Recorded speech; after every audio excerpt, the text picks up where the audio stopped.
The world around us is hostile to the Word of God and to biblical values, but we are called to be salt and light, to stand for truth in a decaying culture. We are not called to run from the fire, but be willing to step into the fire. God has placed you at this time in history on purpose and for a purpose. Join us as we get better equipped to address civics and culture from a biblical worldview. Welcome to Into the Fire, powered by Dream City Church. Today's topic is election by the numbers, and I'm joined by George Khalaf, who I've known for a very long time, and he is a conservative political strategist and pollster. Yes. So a lot of hats. George is one of those people that, like me, wears just a ton of different hats. Like you and I are both involved in a whole lot of different arenas and job titles, and it gets confusing. But thanks for joining me today. Yeah, thanks for having me on. This is great. I'm looking forward to it. Yeah, so I was trying to remember. I think I met you, it's got to be at least 10 years that I've known you. Yeah, at least, yeah. Because my oldest daughter worked for you back when she was in college, out of college, out of college. I think she was in college. Right in, and then I think right after. Yeah, so it's been a long time, at least 10 years that I've known you, and you've been involved, and you and I have crossed paths a lot because we're both very active in the pro-life arena and school choice. So we're in those same. It's a small pool of people that kind of do a lot of the work. Yeah, always. And yes, we've crossed paths a number of times in the pro-life space, in the school choice space, and in general.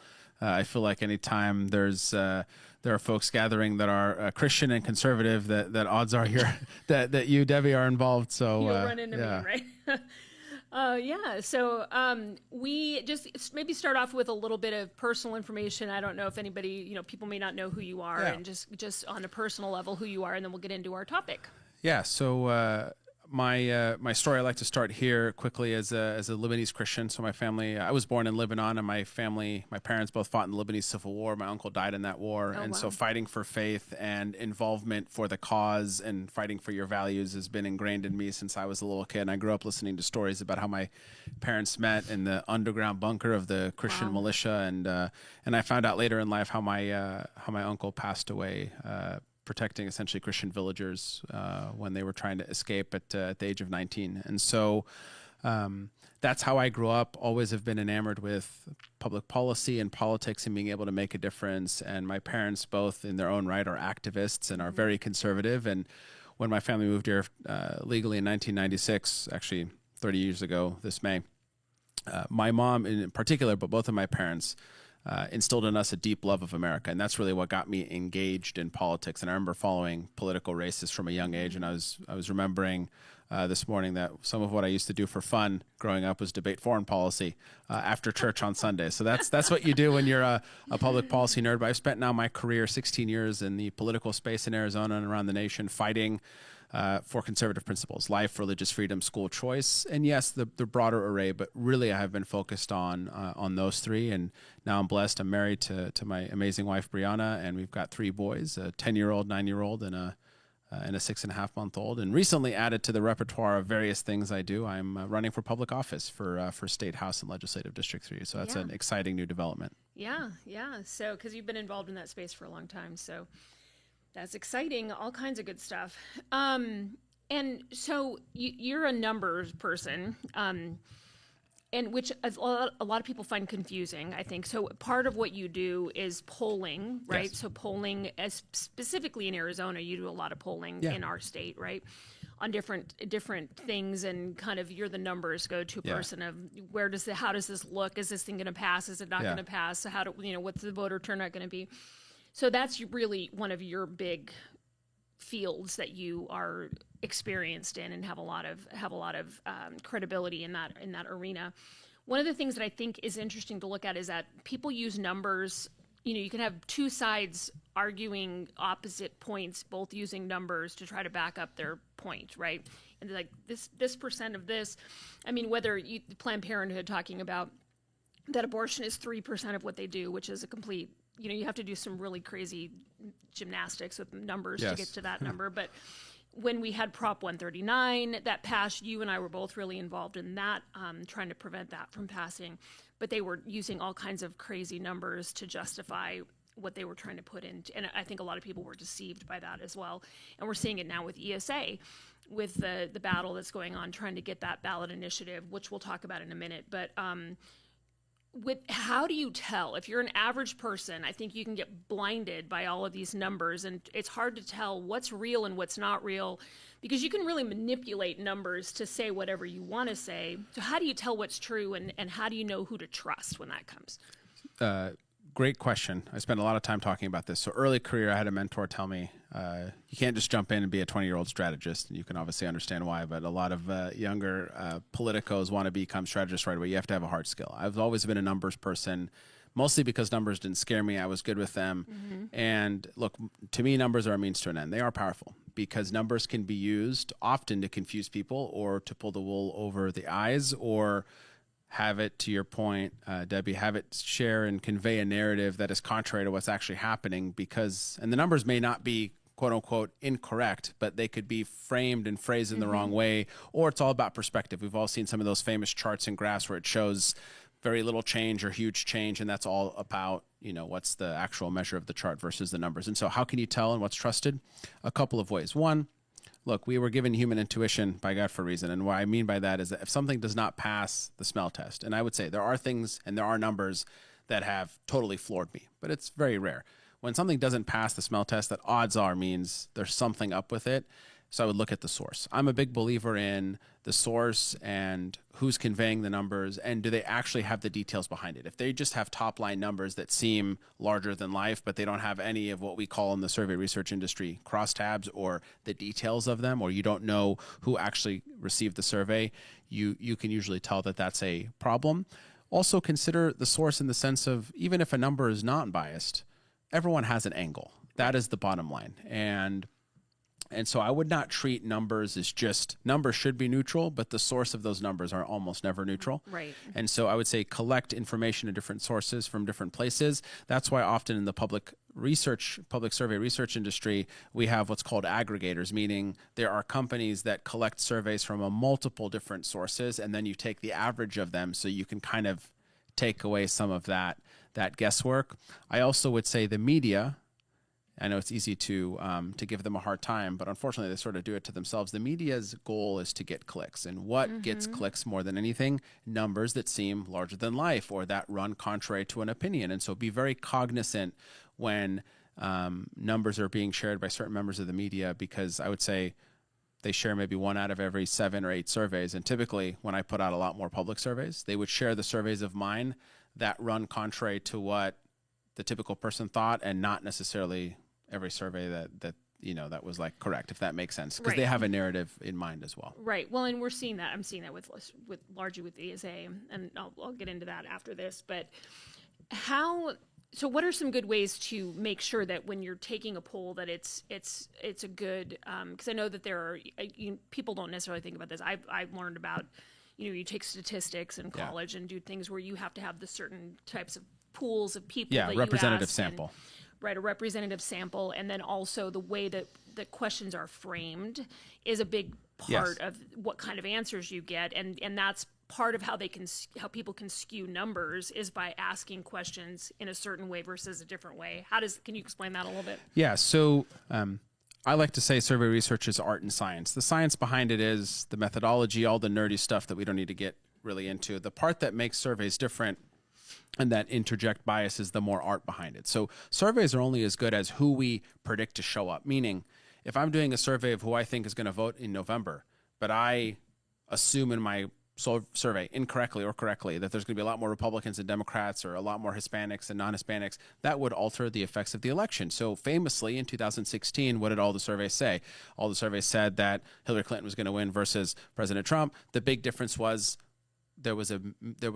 surveys were not controlling for those that did or did not go to college, because that became a major factor of how you voted. And on issues, for example, if you're polling on sports gambling or on marijuana legalization, but your sample is disproportionately young, what do you think is going to happen with the results? It's going to be overwhelmingly favorable to legalization or the expansion of sports gambling, versus if your sample was more accurate or older, it would be different. So it all is about who we have in the sample.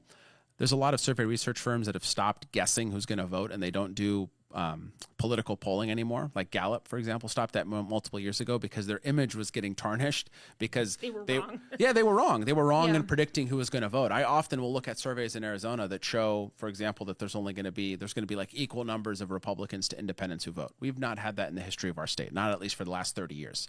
Or we are only going to have a couple percentage points more of one party, of Republicans and Democrats. Like, right, it matters who we expect to vote, but that also depends. Like, I am an data expert on what's happening in Arizona, but for example, if I went and did a survey in California, look, there are ways to get more into the weeds, but I'm not going to, like, no one's going to understand our state like how people that live here right. and, and survey here very regularly and consistently and are on the ground versus just seeing what's happening kind of publicly and making some assumptions. Yeah, this is also my issue with people from out of the state endorsing candidates from in the state or trying to get there, because Arizona is really different. And it seems to me like we're kind of a cowboy state as far as 100%.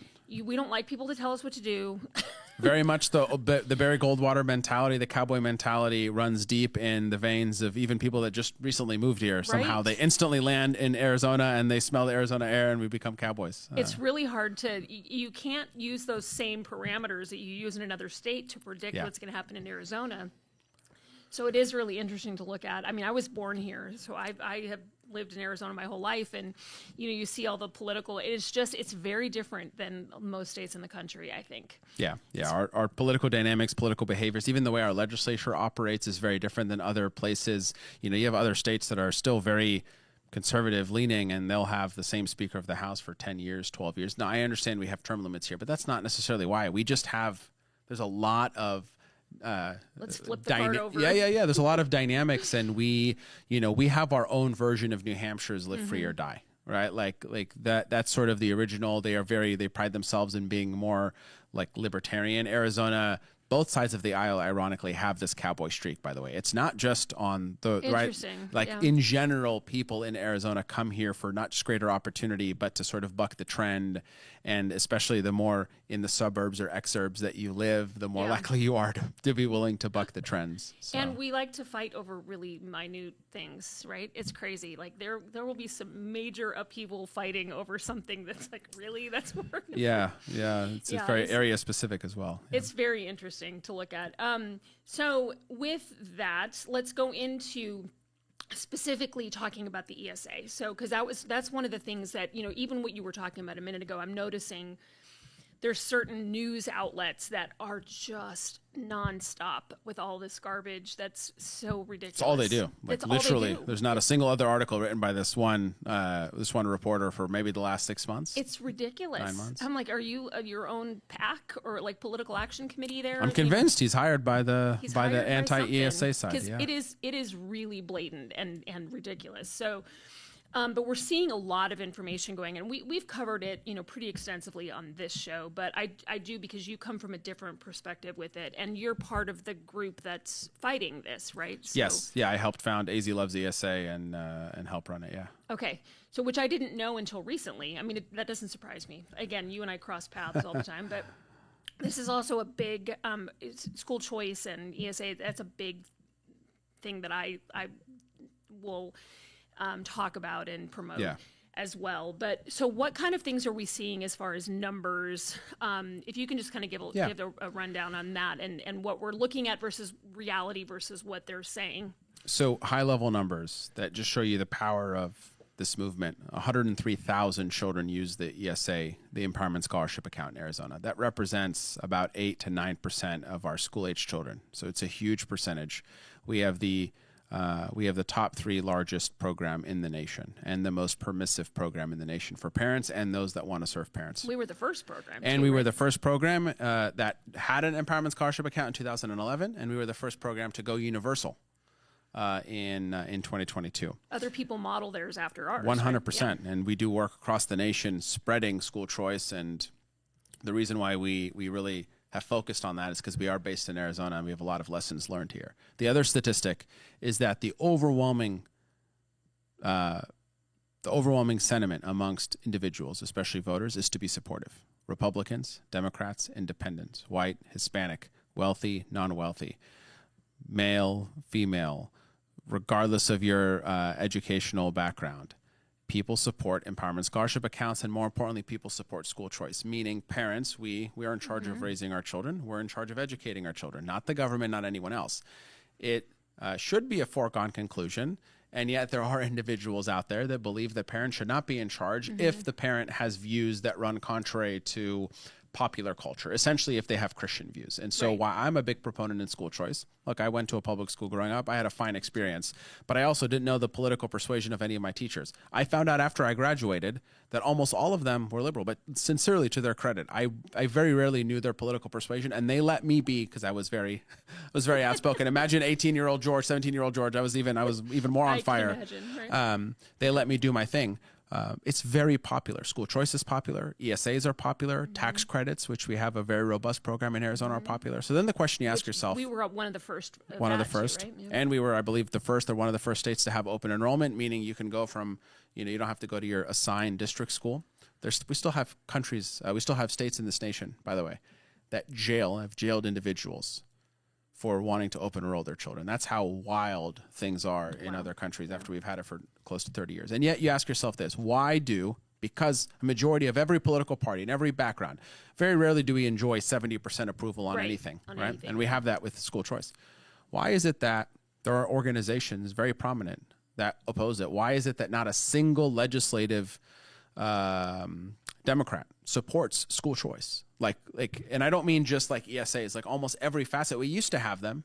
Right. 8 years ago, 10 years ago, 12 years ago. What happened? It runs contrary to the narrative from individuals who have doubled down since COVID, who say, no, parents, you only get your say if your say aligns with our say.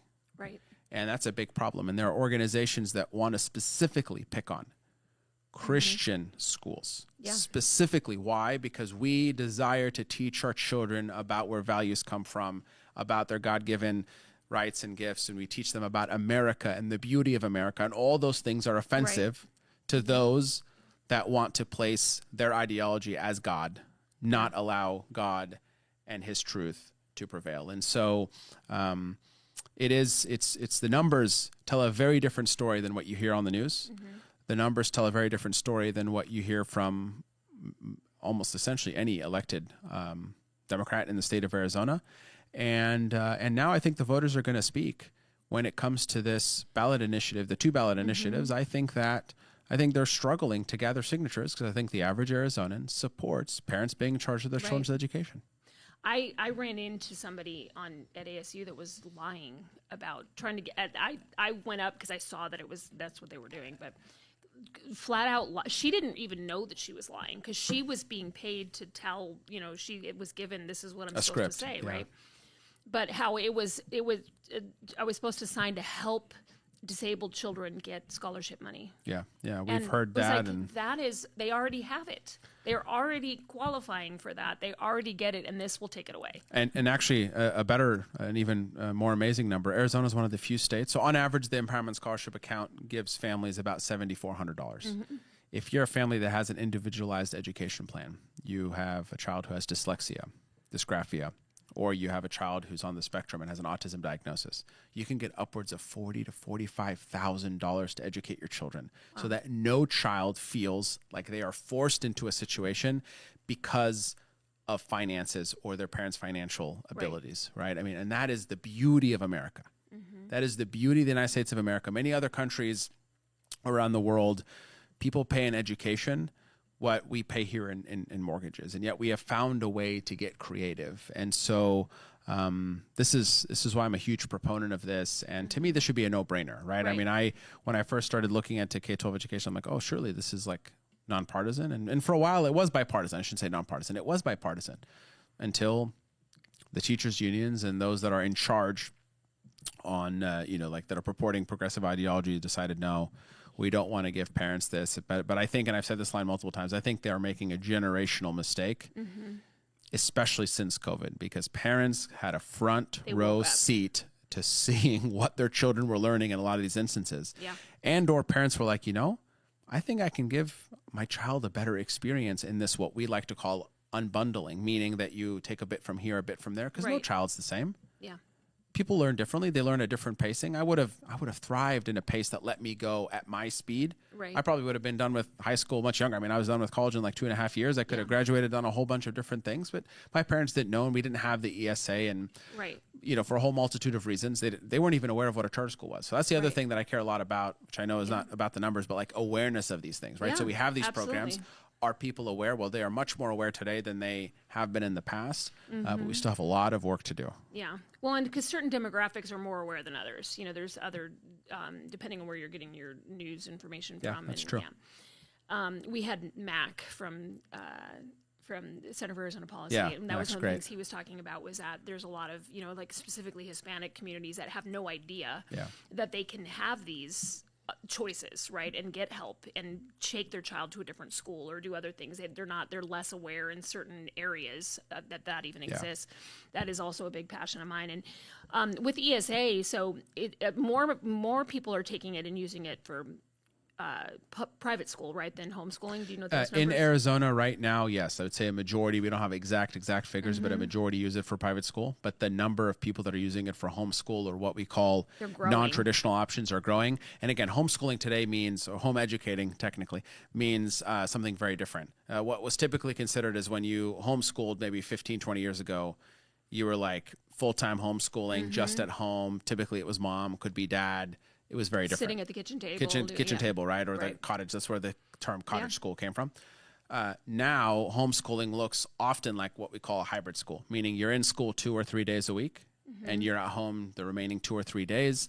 It's a combination. You have specialty schools. You have people. There's actually a great sports academy that's opening up actually down the I-17 by a well-known charter school and a couple of other people that came together. You've got schools that are more catered towards math. You have schools that are classical education is seeing, especially classical Christian education, is seeing a huge uptick. Why?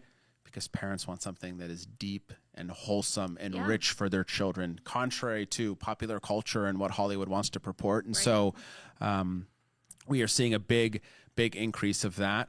And who is home educating also looks different. It's not just there are people that are secular that are homeschooling now. It's not just Christian families. It's people of all socioeconomic backgrounds. And look, I've had a couple instances in my career where I tried to still go out and go to like fairs and talk to different people. And I had a couple folks come up to me, and when I told them what it was that we were talking about, like, oh no, I remember one woman in particular said, oh, I'm too stupid to help my children with this. And my heart just broke, and I wasn't going to push, but I said, ma'am, if you have any questions, here's my information. I wasn't even there necessarily for that. But I'm like, I don't want anyone.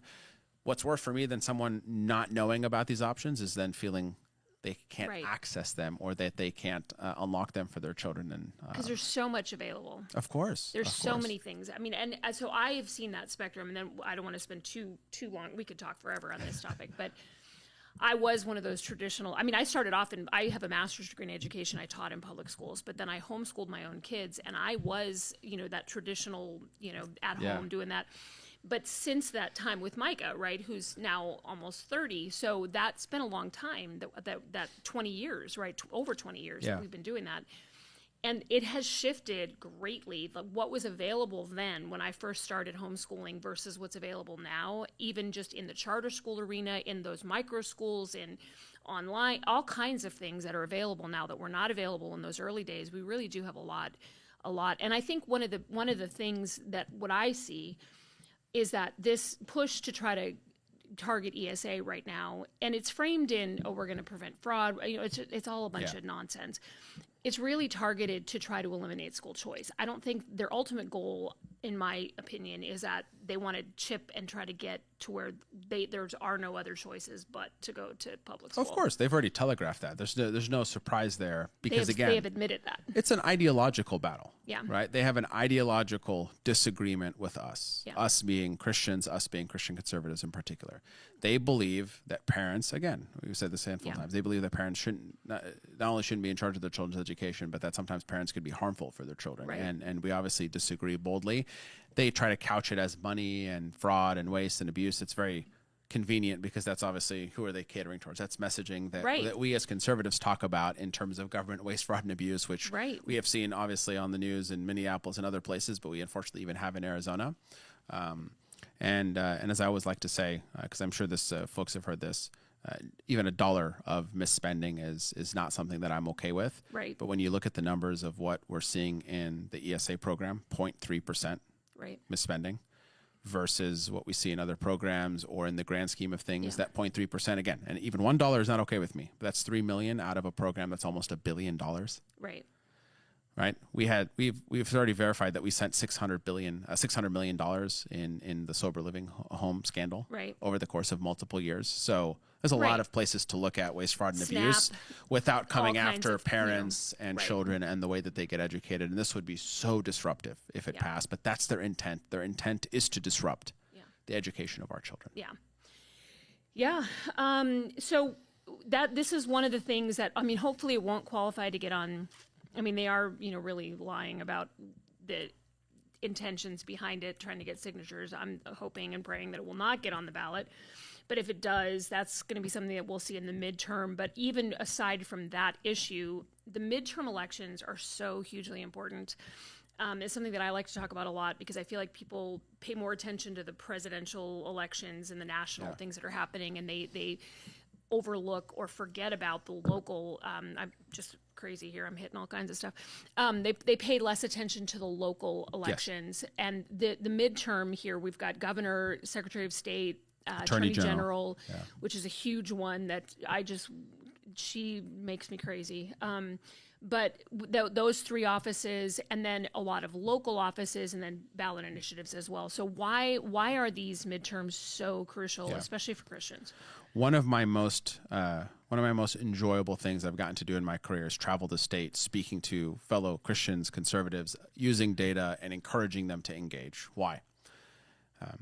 The president is important. Who's in Congress is important. But who affects our day-to-day life more? Our legislature, who sets tax policy and the type of gas that we can buy and all kinds of other things, school choice, parental rights, or is it a congressman or president? You understand Congress, we passed like 20, 30 bills at this point. Things are so dysfunctional. We all know that about DC. We're fighting about opening the government, closing the government. How much debt are we going to rack up? It's a mess. Right. Arizona and city council and school board, those are things that are affecting our lives, not just like every day, like moment by moment. Look, the president was critical. We needed to change the direction of the nation. Right. But we need to change the direction of our state. Mm-hmm. And we, as conservatives, are in one of the best positions that we've been in the history of our state. Right. So we have a lot of people moving to Arizona, seeking refuge politically, and because we have a beautiful state, right? As someone who I've been here 30 years, I wasn't born here, but I've been here a significant amount of time. You mentioned you were born here. We know why we love this state, and others are noticing and they're moving here. Well, the state's only getting more strongly conservative. We know that in the data. We are now up to 7.45% Republicans over Democrats in the state of Arizona. We've dropped a little bit from our high of 7.64, but 4 years ago we were at 3. Wow. Okay. So we've gained north of 100,000 Republicans. Okay. And it's important, and you asked me, why is it important for Christians to engage? Because Christians, we understand where truth comes from. Mm-hmm. And when you understand where truth comes from, you make decisions that are critical for public policy, even if not every issue. Water does not technically have a sort of direct connection to biblical teaching. And yet, though, as Christians and as people that are discerning, and we should be discerning, we should be electing leaders that are able to make the tough calls and make the tough decisions and stand their ground. And look, when I'm out and about talking, I tell folks, like, look, we should expect our elected officials to vote correctly. That's the bare minimum. What we expect and should expect from our elected officials is that they actually are carrying us forward. They're casting a vision in the same way that we as parents cast vision for our parties, and we help our children cast visions for their lives when they're younger, and then our children do that for their children, and so on and so forth. That's a part of it. And I am thrilled that churches are waking up. Mm-hmm. Churches like Dream City have always been awake, and others are joining them and are waking up and are engaging in the public square. But look, I come from a country where your faith and your politics was so intertwined. It was a foreign concept for me to think that a Christian would want to not engage in politics because it was like too dirty or too scary or too whatever. Those days are gone. People are waking up every day. People are fed up. I talk to so many people every single day. They either newly moved to Arizona, or even if they've been here for a while, they're newly engaged in politics because they have a specific thing. Usually it was COVID or something to do with their children that woke them up, or their health. woke them up and said, no, enough. I have to engage on this. And Right. so midterms are going to be what sets the direction of the state. And so voting in November, voting this July 21st in the primary is the first step. And then voting in November is going to be so critical to ensuring that the direction of Arizona stays in this way and we don't turn into Virginia or Colorado or Right. some other state, because we don't have to go down that path. It is Right. not a foregone conclusion. And That's there's good to hear. people like me and other organizations that we love. You mentioned Max and Arizona Policy Action and Free Enterprise Club. So many people, Turning Point Action, that America's are Women, Arizona Women of Action. I mean, so many, right? So like so many people that are taking the state in the right direction.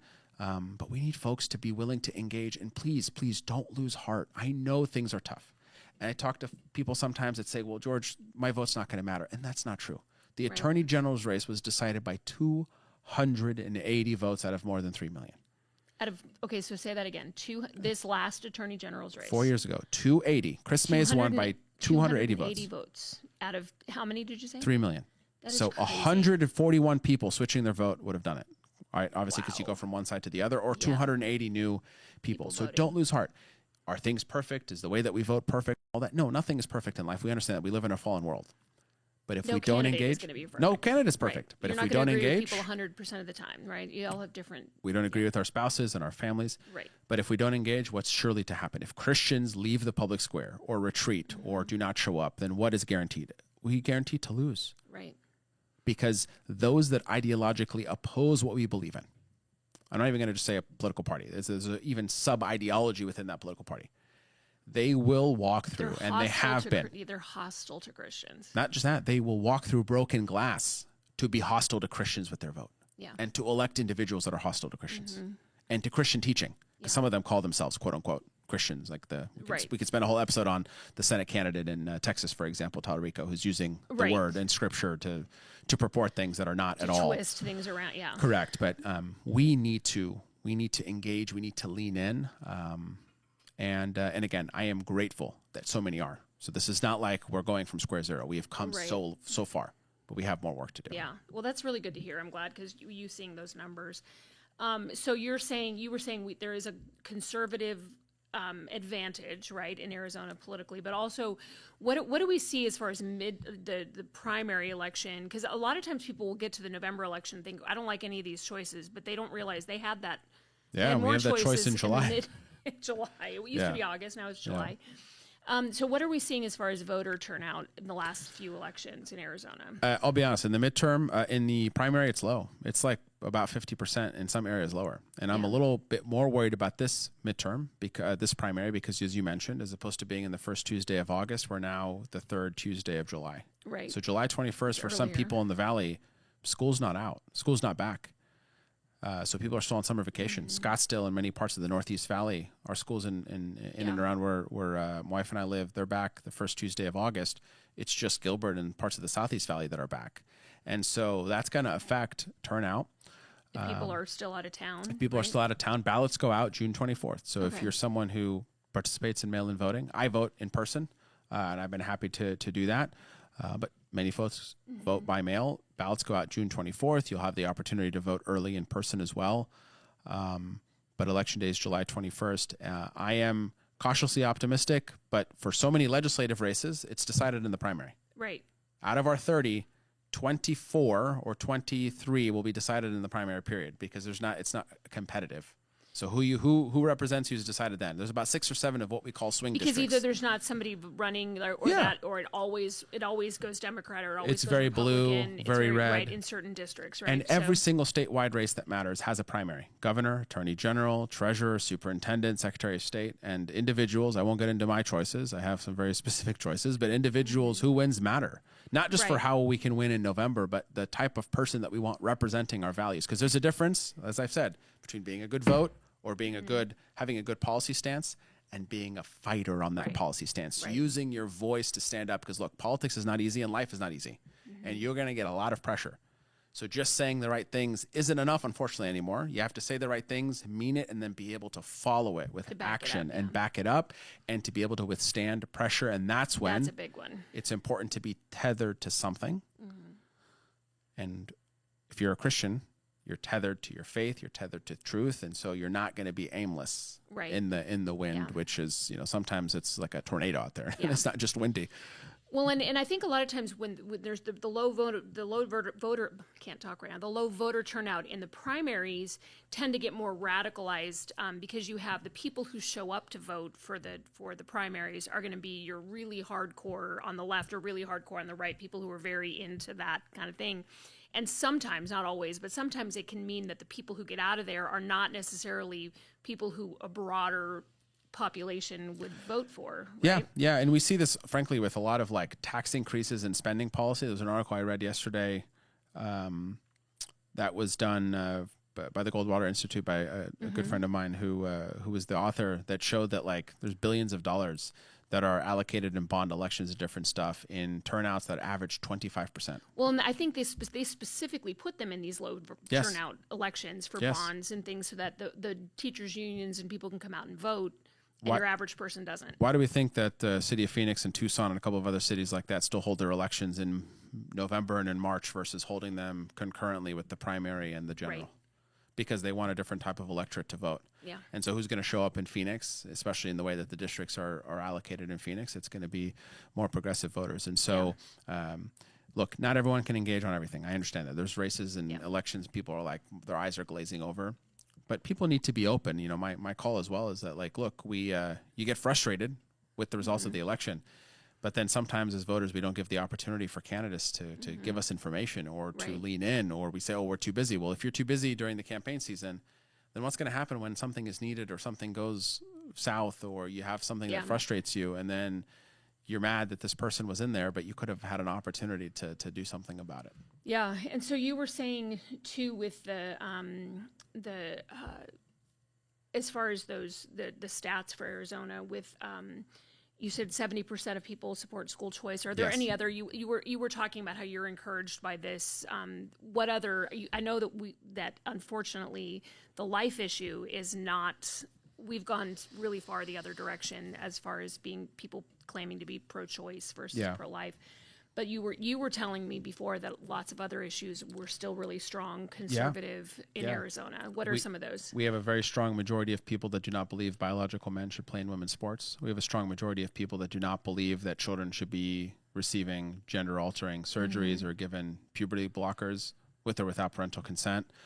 We have a strong majority of people that believe that we shouldn't be forcing business owners and individuals to convey a message that go against their deeply held religious beliefs. All these things are between 60 to 75%. Wow. So that has to be cross political lines, of course. Right? And it's not just, I will say, Hispanic voters are disproportionately with us on cultural issues, like up and down, separate from their Democratic counterparts. But on some of these issues, even 30, 40% of Democrats, some of them 50% believe it. Right now, there's a quadrant of Arizona that believes that children should be given gender reassignment surgeries, and just about 25%, and it's depressing every time I see the number and people ask me, how could it be that high? I don't know what to tell you. Again, that would require a whole episode to unpack, but we should be encouraged that on the lion's share of issues, especially the cultural issues, where we are today compared to where we were 20 years ago is night and day. That's good. I like to say, and thank God for the work that Charlie did in his 31 years of life. He did make conservatism cool again. He made Christian conservatism cool again. He made cultural Christian conservatism cool again, in a way that it had not been in a long time. And we see the resurgence of young people in, whether it's in church or engaging on cultural issues or seeking more traditional lifestyles and traditional role models. That is amazing versus this anti-traditional, anti-institutional, because our churches are institutions as well. By the way, it's not just governments. Our churches are institutions. And I don't mean like the Big C church. Any church is an institution or the idea of faith. And we see that resurgence because of people like him and the role modeling that he provided, especially young men, but young men and women. Yeah. So good. So, and then one of the things that I wanted to give you a chance to say too is, so what do you recommend that people do between now and November, right? To do a little bit more. I always like to encourage people to just do one new thing. Just do one thing. You don't have to do everything, right? You, like I said, you and I are involved in a million things, exaggerating, but it's pretty close. If we were to count not them that all far up. off. Not far off. But we didn't start off I didn't start off with all of those things on my plate. It was one thing at a time, getting them. And obviously different people have different thresholds of how much they can be involved in things, but you don't have to do everything. You just do one thing, right, to do. So what are some suggestions of one thing that people can do to be better prepared and equipped for this election coming up? 100%. So I appreciate it. I love this question because I always like to end something with, like I said, a perspective into the future, something that's positive. Of course, I've already shared the positive data and sort of shared some encouraging messages, but what can we tangibly do? We have an opportunity in this midterm to truly redirect the trajectory that Arizona is heading on. And so the first and foremost thing is that you need to vote. We need to vote in this midterm election. We can share it with close family and friends. I understand sometimes sharing politics makes people uncomfortable, but think about it less about sharing politics and more about sharing your perspective for the future of the state. Right. So when I ask, for example, I ask people for money for different things, I'm asking them to invest in the vision that I have for the state. So right. sort of take the, oh my God, I'm talking about this thing that makes me uncomfortable, and talk about that like shared vision that they have. Right. Find candidates that you believe in. You don't have to agree 100%, but that you believe in or that you feel like would be good role models, good representatives, would speak on your behalf, and support them. Supporting them with $25, supporting them with an hour of your volunteer time, whether you're door knocking or you're writing a postcard for them or postcards from home or whatever myriad of things, putting up a yard sign, all of that matters because there's no greater joy for someone running for office or as an elected official when someone who doesn't just typically go to Republican meetings or their thing on a Wednesday night, when they're engaging and they're dialed in. Yes. And again, you see so many of what I call the average person or people outside of the bubble. But I will end with the thing I started with, which is you have to spread the message. We cannot be afraid. And I think the biggest encouragement I would give you, I'm not saying go pick a fight. It's really not about that. You don't have to pick any fights at all. But if we expect our elected officials to speak boldly, we need to speak boldly as well. I agree. Not boldly on the media, not boldly on a podcast, not boldly on the radio, but boldly with our friends and family, boldly in our home, raise our children in a way that we share that perspective and we draw that line and we make it very clear the distinctions. We should ask our pastors, those that have yet to engage, please don't preach on politics, but preach on theology and how it applies to culture today. And then we can, some are willing more directly to connect the dots to politics and culture, others maybe less so, but it doesn't matter. If you're preaching on the theology, you're speaking that truth. People are hungry for truth. They are. Even when the truth makes them uncomfortable. I see it because I'm out and about. It's something that's palpable. People are hungry for the truth. They're hungry for people to tell them what they actually mean and then follow through. One of the biggest things I get is that I want to know, George, can I trust you? And I've gotten that my whole career, and why you're successful at what you do, Debbie, is because when you wear your heart on your sleeve, when you're leading by example, when you're fighting the good fight like this, when you're speaking truth, you do sort of embody a sense of trust. And we need more of that from our grassroots leaders. We need more of that from our elected leaders. But I would encourage our folks to engage with good candidates and to speak the truth in their own ecosystems, because where we are today is a testament to that ability. Yes. Right. And we often say, well, what, people will ask, like in this, in the aftermath of Charlie, what happens? Who can fill his shoes? We've heard this many times from leadership at Turning Point Action. It's going to require the thousands and thousands and thousands to fill those shoes. Yeah. We're all Charlie in our own way, in our own houses, in our own areas of influence, in our own churches, in our own workplaces. Right. And you'd be amazed how many people are more aligned with us than are not, as we just talked about statistically, but as we feel and hear anecdotally as well. And being able to just be bold like that and say those. Yeah. Speak And the bold truth in is love. not about screaming. Boldness is about putting truth out there. Speaking the truth in love. Yep. And you don't have to pick fights, like you said. I love that. It's good because but those things are important to say. And one of the things I always like to say is that if we are not engaged, that means we are leaving all of those decisions to people who are operating outside of a biblical worldview. So what do we expect our state to turn into, right? If we as Christians are not engaged in that process, then we are just leaving it to people who are very opposed and even hostile to the work of the kingdom and to the word of God. Someone is going to have the power. Right. Will it be secular, progressive, authoritarian mindsets, or will it be Christians who believe in biblical Christianity, who will apply biblical worldview? Right. Those because are the two options. In this country, you are more free to have a different perspective and be a different, the diversity of thought and of religion and of backgrounds, right? I mean, you're talking about coming from another country, right? The people come to America because we have that, and that is because of that biblical worldview that we're operating from. Yeah, so thank you so much for being here. Thank you so much for having me. This is great. Yeah, and we'll put your information in there, and if you're in LD3, check out and learn more about what George is doing, and get involved and do all the things that he said about wherever you live, right? Investigate people that are running in your area and see who you agree with and who you want to support and help those people out. If there's any other links that you want to send to, just give those to me and I can put them in the show notes. But thank you for being here. Thank you. And thank you for joining us on Into the Fire, powered by Dream City Church. You can listen to this podcast on Apple and Spotify and follow us on social media to find all the info on the show notes. To learn more about Dream City Church, visit our website at dreamcitychurch.us. Thanks for listening.